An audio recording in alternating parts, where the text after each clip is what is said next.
All right, everyone, welcome back to the Almost Above Average podcast. I'm Chris McIntyre, and tonight we are stepping right into the headlines that everyone is talking about, but not that enough people are truly questioning. First up, the political earthquake. Donald Trump is making waves again, but this time not just at his opponents. Reports are swirling that he's turning on his own supporters, raising serious questions about loyalty, power, and the future of his movement. You've seen the headlines, now it's time to dig deeper. And just when you thought Jeffrey Epstein saga couldn't get any darker, the latest developments had thrown even more big names into the spotlight. What's fact? What's distraction? And why does it seem like every new revelation only makes things murkier?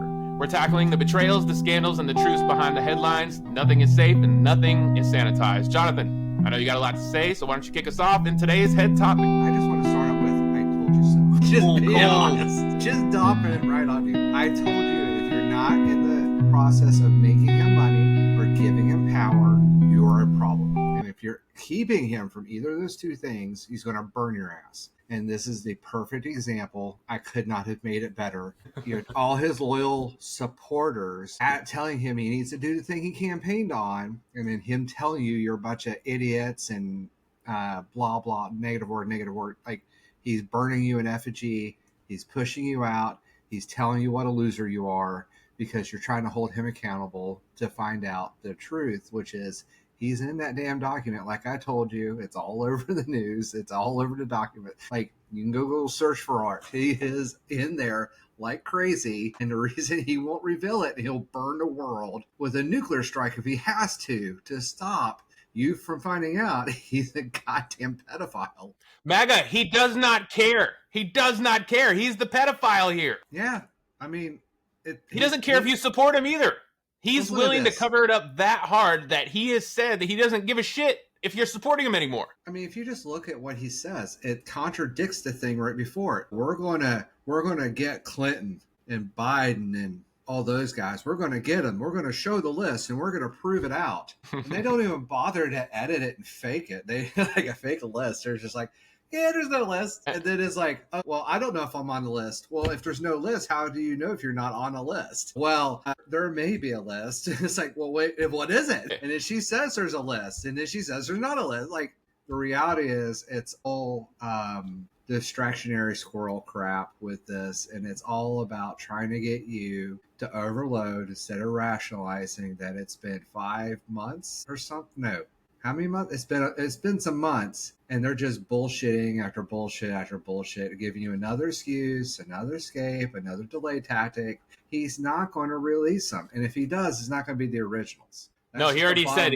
He said it could be released as long as it's, what do you call it? The word validated or something like that. Yeah, that means that as long as the videos and pictures with him on it are taken out, then they can be released. I bet that's what it means. I want to hear from the MAGA people right now. How are you guys dealing with, I mean, it's obvious that he's lying to you guys. I want to know how you guys are computing that. Like, what's going on in your households? What's going on in your social media accounts? I really want to know. I don't want to pick on you guys. I actually feel a little sorry that you guys won't have that gem anymore.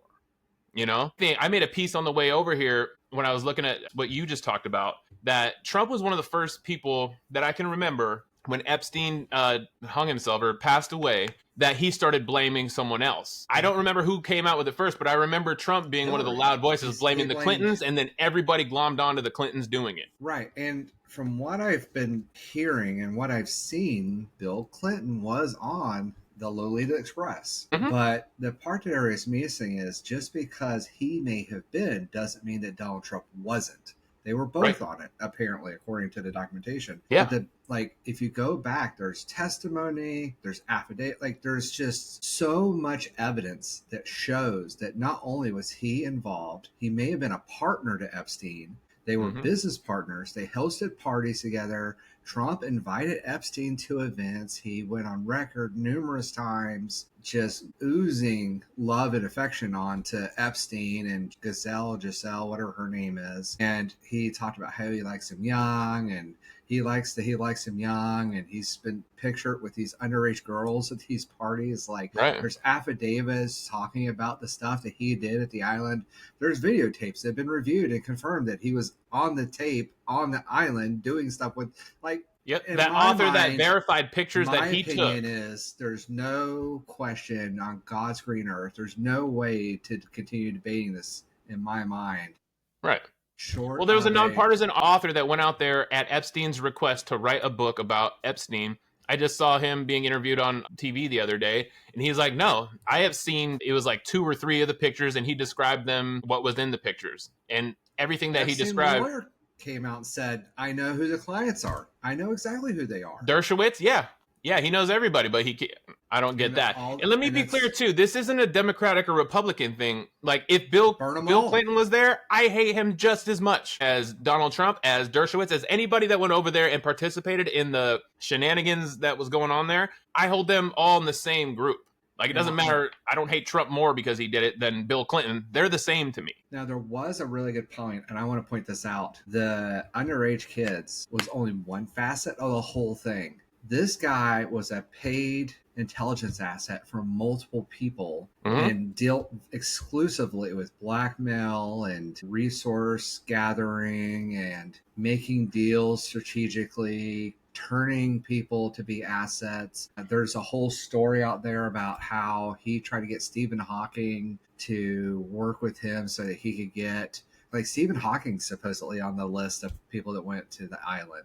So not everybody that went to the island supposedly participated in the underage adultery or shenanigans, but like Trump specifically, like, there's an onslaught of things that if you can't believe that Trump did something inappropriate when he was at Epstein's island, just look at the videotape. Look at how he talks about his daughter when she was young. Well, I mean, Epstein went on camera with Trump and said that he met his current wife, Melania, on that airplane, that Epstein introduced them. And the first time that Trump and Melania had sex was on the Lolita Express. Like, that's public knowledge now. Like, and Trump apparently campaigned from the Lolita Express during the first or second election. I can't remember what it was, when his plane broke down. So, like, he was borrowing dude's plane. Come on, guys.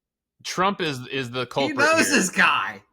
Yeah. And again, once the person's no longer convenient and providing him with power or money or maybe underage girls, whatever, he's going to burn him at the stake. That, why are they still talking about that creep? And he used the word creep and that horrible person. It's like, no. You called him a creep, a horrible person. You were with him, and you called him an amazing person, a good person, even when he was incarcerated for doing the things that he's accused of doing. And he's got nothing but nice things to say about Ghislaine, even now.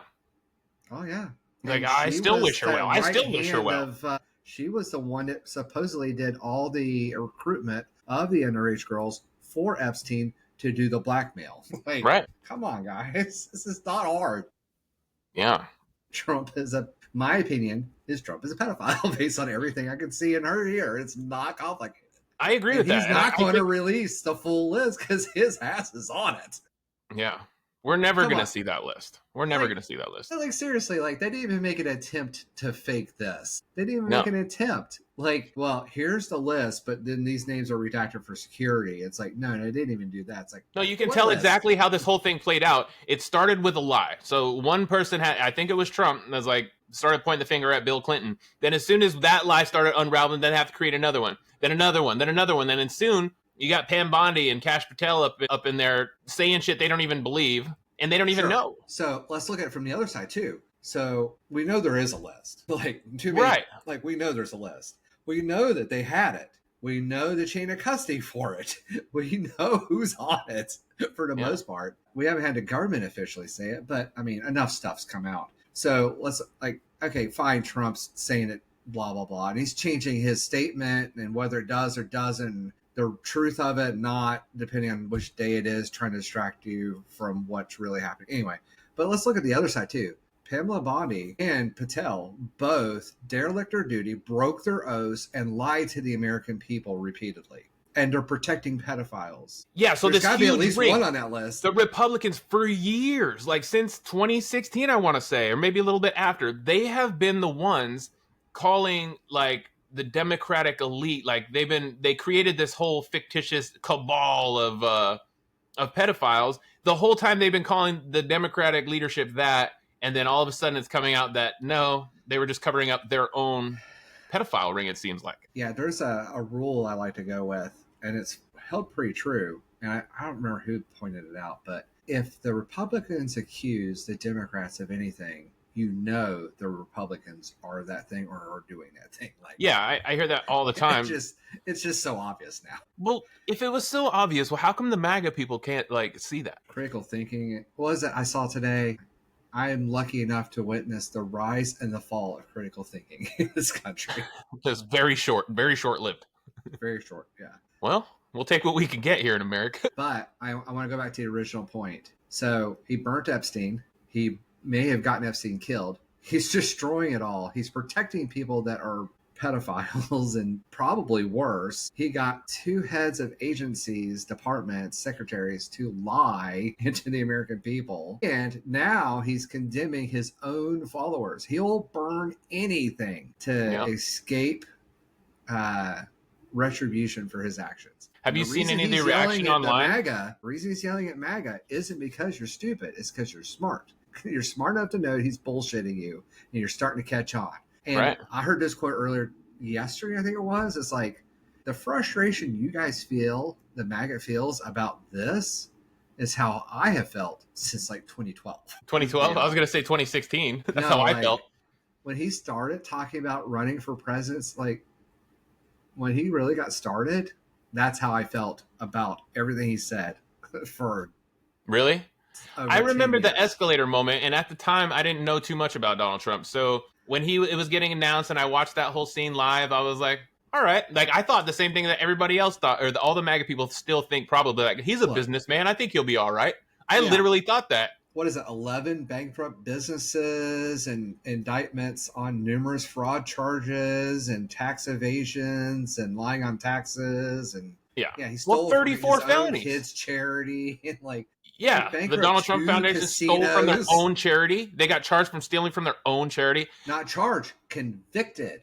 I do want to say this little disclaimer. Everything we say on this podcast is our own opinion. All right? Do your own research. You go look that one up. Do your own research. Leave it in the comments if you want to argue. I'll happily argue with you. And I'll happily concede if you make a point and beat me. Next prediction, he burns even more people to the ground. It's only a matter of time for Pondy and... Who's left after his supporters? He's going to start burning his cabinet members next, in my mind. That's next. He's going to burn his inner circle on one of those. Oh, yeah. Well, look at his first inner circle. Where are they at? I know. How do people still sign up for this shit? His whole inner circle is king.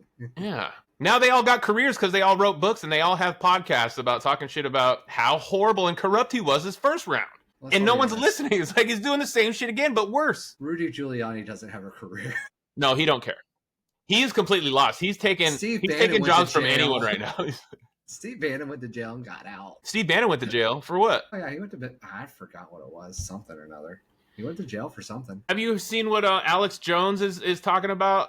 The Trump... Like, everyone's turning on. All the big creators are turning.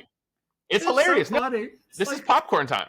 This is like the enemy of my enemy is not my friend. But, man, it's sure fun to watch.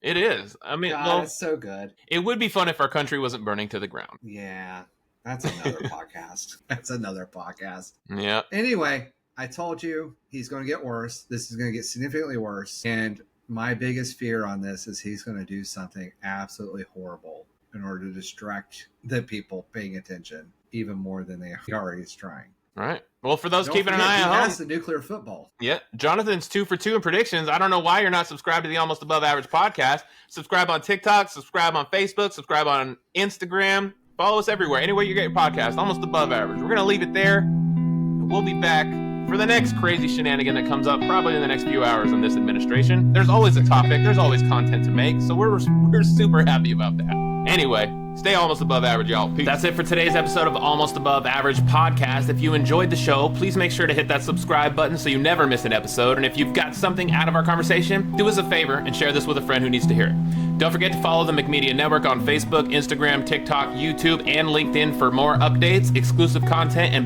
behind-the-scenes action. Thanks for tuning in. We'll catch you next time.